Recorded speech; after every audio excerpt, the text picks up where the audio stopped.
यह जो प्रसंग है जिसमें गोस्वामी जी प्रभु के श्री रामभद्र के जन्म की जो पृष्ठभूमि है, भूमिका है, उसे प्रस्तुत करते हैं। पूर्व भूमिका यही है, महाराज श्री दशरथ एक धर्म परायण राजा के रूप में सारे संसार में विख्यात है और उनके जीवन में समस्त समृद्धियां, ऐश्वर्य और अन्य कल्याणकारी वस्तुएं उपलब्ध है। पर इतना होते हुए भी उन्हें जीवन में एक अभाव की अनुभूति होती है और वो अभाव की अनुभूति यही थी कि पुत्र का अभाव। और तब महाराज श्री दशरथ अपने कुलगुरु मंडली गुरु वशिष्ठ के चरणों में जाकर प्रणाम करते हैं और अपने हृदय की भावनाओं का निवेदन करते हैं। सब कुछ होते हुए भी भविष्य में इस परंपरा के निर्वाह करने वाले पुत्र का भाव मुझे कष्ट पहुंचा रहा है। और तब गुरु वशिष्ठ आदेश देते हैं कि तुम पुत्रेष्ट यज्ञ करो और इस यज्ञ के द्वारा तुम्हें 4 पुत्र प्राप्त होंगे।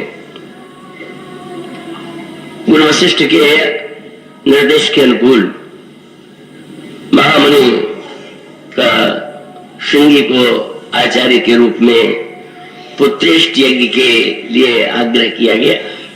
यज्ञ संपन्न हुआ। यज्ञ में अग्निदेव प्रकट हुए। उनके हाथ में चरु पात्र था और अग्निदेव ने महाराज श्री दशरथ को यह आदेश दिया कि यह हवि ले जाकर के आप बांट दीजिए। जो जिस योग्य हो उसको उस रूप में हवि का भाग प्रदान करना चाहिए। महाराज श्री दशरथ के द्वारा 3 रानियों में विभाजन होता है उस पायस का। रानियां गर्भवती होती हैं और उसके पश्चात समय व्यतीत होता जाता है और उसके बाद वह अवसर, वह क्षण आता है जब प्रभु को जन्म लेना था। गोस्वामी जी कहते हैं जिस समय श्री राम का जन्म होने का क्षण आया उस समय योग, लग्न, ग्रह, वार, तिथि और चराचर प्राणी सभी संतुष्ट, प्रसन्न और अनुकूल हो गए, क्योंकि श्री राम का जन्म जो है सुख का मूल है। और इसके पश्चात श्री राम जन्म का वर्णन। आइए इस कथा के पृष्ठभूमि में जो कुछ संकेत सूत्र हैं जो मानव समाज के लिए, जाति के लिए परम प्रेरक हैं, उसे इस प्रसंग में पढ़ने और अध्ययन करने की आवश्यकता है।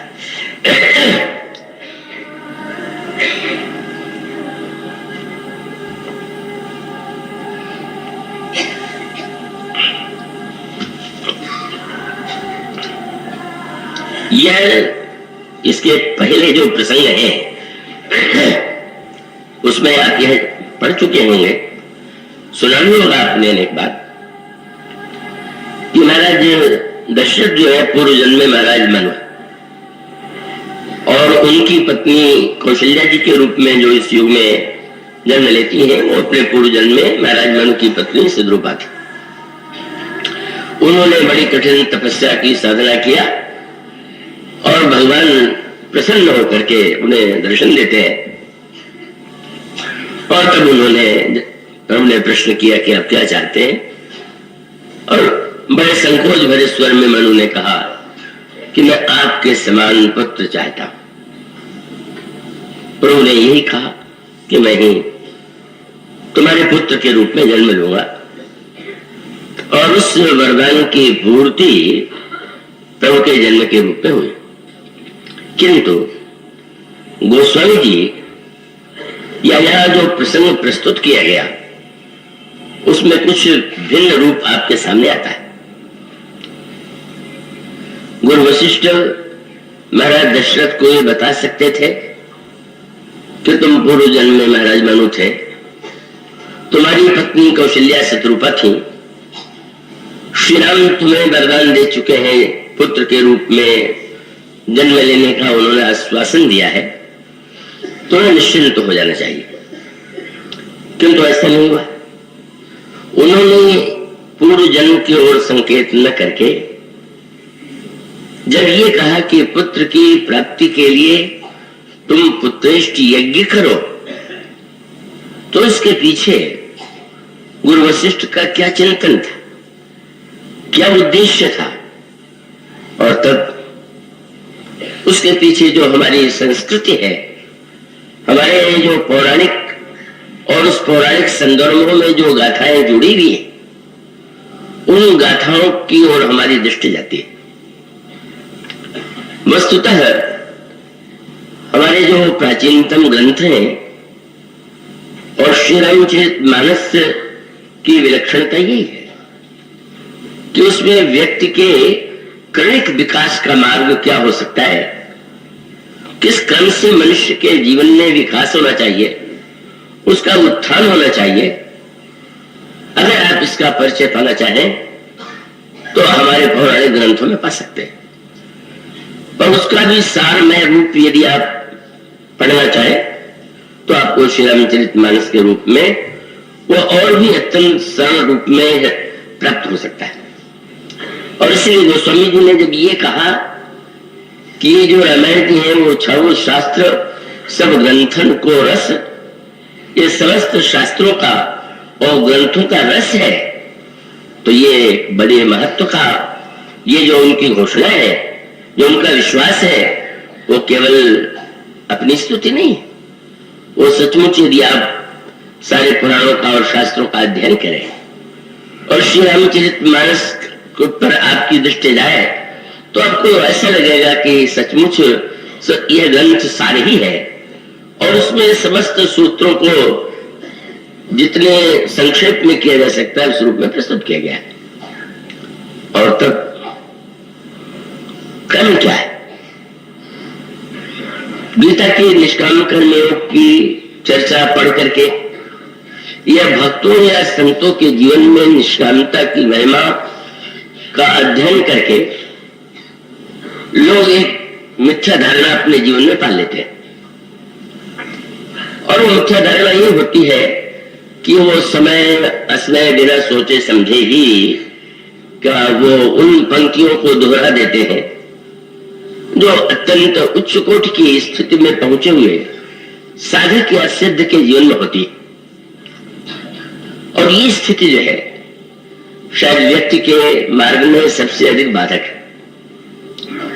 हमें प्रारंभ वहां से नहीं करना है जो ज्ञान का या भक्ति का सर्वोच्च शिखर है, हमें वहीं से प्रारंभ करना चाहिए जिस धरातल में हम और आप बैठे हुए हैं। और इस बात को जो व्यक्ति समझ लेता है वह कोई एक ऐसी बौद्धिक या उच्च कोटि की भाषाओं को ही नहीं दोहराता है। वो सत्य है, वो प्रतिपाद्य है, वो लक्ष्य है, और उस लक्ष्य तक पहुंचने के लिए हमें तो वहीं से चलना होगा जहां से हमारा जीवन है, हमारी मनस्थिति जैसी है, हमारी बौद्धिक, हमारे संस्कार जैसे हैं। और इसलिए निष्कामता एक उच्च आदर्श होते हुए भी मानस में जो श्री गणेश किया गया वो निष्कामता से नहीं किया गया, वो प्रारंभ किया गया सकामता से। और उसका अभिप्राय क्या है कि कामना व्यक्ति का स्वभाव है, उसकी सहज प्रकृति है, और जब भी वह किसी कर्म के लिए प्रस्तुत होता है तो उसके अंतःकरण में कोई न कोई कामनाएं होती है, कोई कामना होती है। तो ये जो कामनाएं हैं यदि उसकी न करें या यदि ये कहें कि निष्कामता ही सर्वश्रेष्ठ वस्तु है तो शायद यह एक अतिरेक भरा दृष्टिकोण होगा। सत्य तो यह है कि पहले जब भी हम जीवन में धर्म साधना की दिशा में चले तो अपनी ओर देखें। और इसका सबसे बड़ा प्रमाण स्वयं महाराज मनु का जीवन था। आप पढ़िए उस प्रसंग को। महाराज मनु मनुष्य जाति के आद्य पुरुष हैं। ये मनुष्य शब्द का निर्माण ही मनु के द्वारा जो जिस समाज का व्यक्ति का जन्म हुआ मनुष्य, उसमें यह संकेत आता है। उनका ग्रंथ तो मनुस्मृति के रूप में प्रसिद्ध ही है। जो स्मृतियां तो 18 है, पर सर्वाधिक महत्व जो है मनुस्मृति को ही प्राप्त है। महाराज मनु स्मृति के निर्माता और वो उन्होंने समाज को स्मृति और धर्म के अनुकूल चलाने की चेष्टा की। उनकी जो स्मृति है वो मानो संविधान है कि मानव जाति का आचरण या धर्म या कर्तव्य क्या है और उसे कैसे चलना चाहिए। महर्षि जी मनु ने जीवन में उसे उतारा और स्वयं अपनी प्रजा को भी उसी तरह से धर्म की दिशा में प्रेरित किया। आप मानस की वो पंक्तियां आप पढ़ते होंगे जिसमें गोस्वामी जी कहते हैं, स्वयंभू मनु अरु सतरूपा जिनते भई नर सृष्टि अनुपा दंपति धर्म आचरण लीखा अदम गाव सुति जिनके लिखा। पहले तो महाराज मनु की विशेषता बताई गई और उसके पश्चात मनु की परंपरा कितनी महान है इसकी ओर संकेत किया गया। एक तो उन्होंने मनु के वंश परंपरा में कन्या पक्ष की ओर संकेत किया और दूसरी ओर उन्होंने स्वयं मनु के जीवन का जो पक्ष है उसे भी प्रस्तुत किया। गोस्वामी जी के शब्दों में आप उसको जब पढ़ेंगे तो उसमें आपको पंक्ति मिलेगी कि जिसमें कहते हैं कि एक ओर तो उत्तानपाद का जन्म हुआ इस कुल में और जिनके पुत्र ध्रुव के रूप में संसार में प्रसिद्ध है। नृप उत्तानपाद सुत जासु ध्रुव हरि भगत भय सुतासु। तो एक देवहूति पुनिता सुकुमारी, उनकी एक कन्या देवहूति है और उनका विवाह करदम ऋषि से हुआ जो नृप करदम कह प्रिय नारी और आदि देव प्रभु दीन दयाला जठर धरऊ जही कपिल कृपाला। ये जो देवभूति जी है इन्हीं के जो महर्षि करदम की पत्नी है इनके गर्भ से भगवान कपिल का जन्म हुआ। इस कथाओं की क्या आवश्यकता है इस पर आपने ध्यान दिया। गोस्वामी जी के ग्रंथ में विस्तार के स्थान पर संक्षेप अधिक है। हमारी पौराणिक परंपरा में तो वंशों का बड़े विस्तार से वर्णन है, पर गोस्वामी जी ने जो गिने चुने नाम सामने रखे उसके पीछे एक संकेत है। ये जो दो परंपराएं हैं, एक परंपरा है निष्कामता की और दूसरी परंपरा है कामना की। एक को हम निवृत्ति मार्ग कहते हैं और दूसरे को हम प्रवृत्ति मार्ग कहते हैं। भगवान कपिल उस निवृत्ति परंपरा के अवतार है जो परम वैरागी है और जिनके माध्यम से सांख्य शास्त्र व्यक्त हुआ और सांख्य शास्त्र के द्वारा उन्होंने सृष्टि का और मनुष्य के जीवन का जो रहस्य है, आत्म तत्व जो है उसे प्रस्तुत किया। और दूसरी ओर जो प्रवृत्ति का मार्ग है वो जब ध्रुव की कथा की ओर संकेत है तो आप जानते हैं कि ध्रुव की कथा में मानवीय जीवन में जो बातें आती हैं उसकी ओर संकेत है। तो उनके विमाता ने उन्हें अनादृत किया तो ध्रुव की माता के द्वारा अनादृत होने के बाद तो सुनीति और सुरुचि के संदर्भ में वह कथा आती है कि अत्यंत उन्हें अपमान का अनुभव हुआ जब उनकी विमाता ने महाराज के गोद से उन्हें बैठने से वंचित कर दिया और ये कहा कि इस गोद पर तो तुम तब बैठ पाते जब तुमने मेरे गर्भ से जन्म लिया होता। बालक को बड़ा कष्ट हुआ, अपमान का बोध हुआ और तब बालक ने जो अपनी व्यथा मां को सुनाई तो मां का संस्कार बड़ा उत्कृष्ट था। उन्होंने पुत्र को भगवान की भक्ति की दिशा में प्रेरित किया और बड़ी छोटी अवस्था में ध्रुव ने भगवान के लिए तपस्या किया। उस समय उनके मन में अपमान की जो वृत्ति है और उसके द्वारा वो जिस तरह से उसका परिमार्जन चाहते थे, का वो परिमार्जन करने के लिए ही सकाम भाव से ही ध्रुव ने साधना की। तो एक और महर्षि कपिल का निष्काम योग, निवृत्ति मार्ग, और ध्रुव के द्वारा जिस तरह से भगवान की प्रसन्नता के लिए साधना की गई और भगवान ने उन्हें ध्रुव को अचल राज्य प्रदान किया, अचल पद प्रदान किया, वो पिता की गद्दी पर भी आरूढ़ हुए। ये जो जीवन के दो पक्ष हैं, एक और सकामता का पक्ष और दूसरी ओर निष्कामता का पक्ष, और महाराज मनु की परंपरा से दोनों ही पक्ष जुड़े हुए।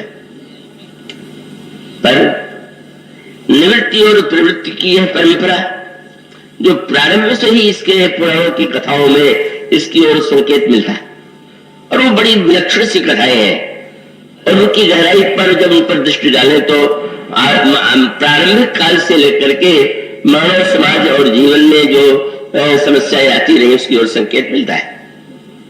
ब्रह्मा जिन्हें आदेश मिला कि सृष्टि का निर्माण करें, वो आदेश उन्हें सुनाई पड़ा, आदेश देने वाला नहीं दिखाई पड़ा।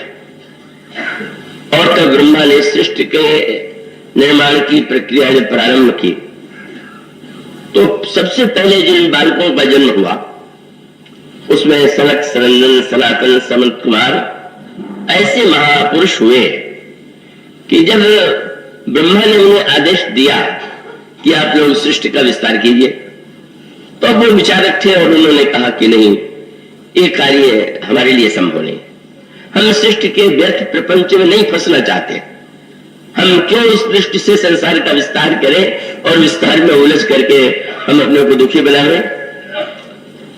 ब्रह्मा को लगा कि ठीक है, पर उनके द्वारा उनका वह उद्देश्य पूरा नहीं होता था जो आदेश के रूप में ईश्वर से उनको मिला था। और फिर पुराण कहते हैं कि फिर भगवान रुद्र जो है उनके माध्यम से जो सृष्टि बनी वो सृष्टि इतनी डरावनी थी कि यह लगने लगा कि उसको देख करके तो लोग आतंकित हो जाएंगे। कथाओं के उस अंतरंग अर्थ पर दृष्टि डाल रही है। अब रुद्रगणों को तो बहुत बाद में भी ससुराल में देख करके जिस तरह से स्त्रियां कांप उठी या जिस तरह उन्होंने आराधित करने की चेष्टा की उसकी ओर संकेत। मानो वह सृष्टि जो मानसिक थी, जो बड़ी उदारता थी, जिसमें सांसारिक कोई कामना नहीं थी, वह वंदनीय तो थी, लेकिन ब्रह्मा को जो आदेश मिला था उसकी पूर्ति उससे नहीं होती थी। और रुद्र के द्वारा जो सृष्टि दिखाई पड़ी वो ऐसी विकट थी कि लगा कि ये तो ऐसी अशांति उत्पन्न होगी कि लोग उसको ग्रहण नहीं कर पाएंगे।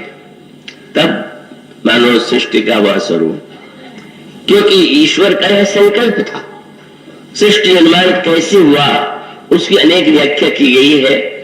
पर मानो एक वाक्य आपने सुना होगा कि जैसे कोई अकेला व्यक्ति हो तो उसको अगर खेलना, उसके मन में, हृदय में अगर खेलने की इच्छा हो तो अकेले कैसे खेलेगा? वो चाहेगा कि कोई और भी तो खेलने वाला मिले। तो इसलिए स एकाकी न रमत तदा द्वितीयम असजत, अकेले वह रमण नहीं कर सकता था, खेल का विस्तार नहीं कर सकता था, इसीलिए उसने द्वितीय का निर्माण किया। तो सृष्टि मानो ईश्वर के क्रीड़ा के संपूर्ति का एक माध्यम, एक खेल है। और उस कौतुक के लिए, वो सृष्टि के विस्तार के लिए ब्रह्मा को आदेश देते हैं। पर वह सृष्टि कैसी होनी चाहिए? मानो ये जो भिन्नताएं हैं, दुविधा है, जो समस्त मानव जीवन में मनुष्य के मन में आज भी आती है, पहले भी आती रही है, उसकी ओर संकेत।